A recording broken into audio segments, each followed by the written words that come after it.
Waxabajjii 14 bara 2014 kan eegale duulli ashaaraa magariisaa marsaa afraffaan ammaas akkuma itti fufetti jira. Guyyaa har'aas hojjettoonni fi gaggeessitoonni waajjira muummee ministeeraa duula ashaaraa magariisaa irratti hirmaataniiru. Sagantaa dhaabbii biqiltuu kana irrattis hoogganaan waajjira muummee ministeeraa fi ministeera dhimmoota kaabinee obbo Tafarii Fiqiree fi gaggeessitooti sadarkaan jiran hirmaataniiru. Hoogganaan waajjira muummee ministeeraa fi ministeera dhimmoota kaabinee obbo Tafarii Fiqiree Itoophiyaanonni duula ashaaraa magariisaan hirmaannaa ho'aa akka taasisanii fi jijjiirama gama hundaan galmaa'aa jiru akka deeggaran waamicha ሰኔሩ የአረንጓዴ አሻራን አራያነት ቀጣይነት ባለው መልኩ መካሄድ አለበት ፈከኙማን አሻራ መገሪሳ አረች ሙለቴ ገመ ብራኒስ ሙለቹ ቀባም ኢትዮጵያኖኒ ዋሚቻ አሻራ መገሪሳ አረች ፍደተኒ ኦጂቲ ከን ኢሞተ ቢያሌሳ ብራረቲስ ኢትደበሉ ቀቡ ዋሚቻ ከነ ፍደቹኒስ ዳሎተ ቢየ መገሪቴ ዳሉ አከ ኡመኒን ጀዳም obbo Tafariin biqilaa har'a dhaabni kana kunuunsuun nurraa eegamaas jedhaniiru.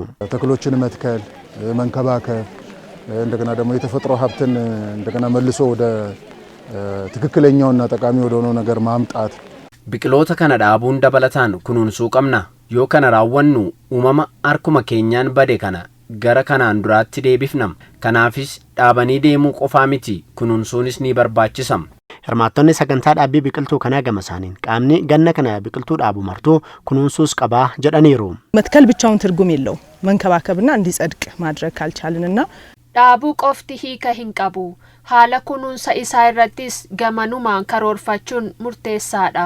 Nuti akka waajjira keenyaatti fulbaana 15 eegaluun roobni dhaabbataa waan deemuuf bishaan obaasuu eegalla. Gamanumaan akka kanaan karoorfannee jirra.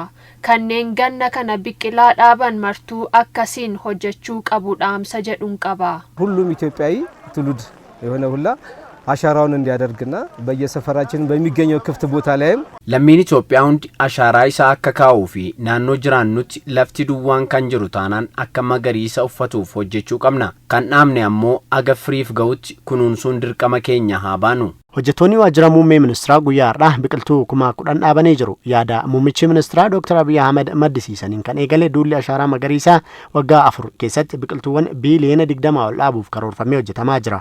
Hanga ammaattis biqiltuu biiliyoona 18 dhaabuun kan danda'ame si'a ta'u bara kanas biqiltuu biiliyoona 6 ol dhaabuuf hojjetamaa jira.